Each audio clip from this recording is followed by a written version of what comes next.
Hello, நான் ஹேமலதாங்க, மைனாரியன் ஃபுட்ஸ்லேருந்து பேசுகிறேன்.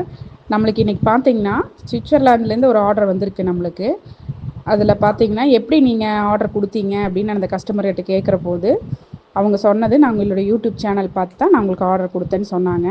நீங்கள் பண்ணுற ஒவ்வொரு ஹைஜீனிக்காக நீங்கள் சுத்தம் பண்ணுற உங்கள் ப்ரொடக்ஷன் ஏரியா, உங்களை மிஷினில் வந்து நீங்கள் காய வைக்கிற மெத்தடு, தலைக்கு ஹெட் கவரு, ஹேண்ட் கவரு எல்லாம் போட்டு ரொம்ப ஹைஜீனிக்காக அந்த ப்ராடக்ட் ரெடி பண்ணுறீங்க.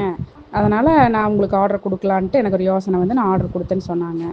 அப்புறம் நான் வந்துட்டு எப்படி இதெல்லாம் நான் உங்களுக்கு இங்கேருந்து அனுப்ப முடியும், என்னோடய குவாலிட்டி பற்றி உங்களுக்கு எப்படி தெரியும், இந்த அளவுக்கு நீங்கள் வந்து உங்களை யாருமே ப்ரொடக்ஷன் ஏரியாவை காமிக்க மாட்டாங்க. இந்த அளவுக்கு நீங்கள் வந்து உங்கள் ப்ரொடக்ஷன் ஏரியாவை காமிச்சிருக்கீங்க.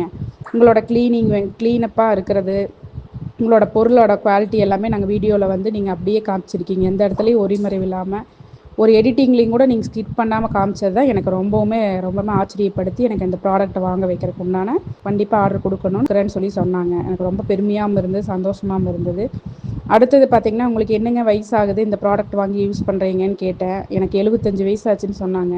அதை கேட்க போகிறேன் எனக்கு ரொம்ப ஷாக்கு. 75 வயசில் நம்மளோட ப்ராடக்டை வாங்கி யூஸ் பண்ணணும்னு நினைக்கிறாங்களே, ரொம்ப பெரிய சந்தோஷமாக இருக்குதுன்னு சொல்லிவிட்டு அவங்களுக்கு நான் ரொம்ப தேங்க் பண்ணிக்கிட்டேன். என்ன தரத்தில் கேட்டாங்களோ சேம் அதே குவாலிட்டியில் நான் ரெடி பண்ணி அனுப்பிச்சி வச்சுருக்கேன். இந்த ஆர்டரு நல்லபடியாக ஆர்டர் ரீச் ஆயிரும். கஸ்டமருக்கு ரொம்ப தேங்க் பண்ணிக்கிறேன்.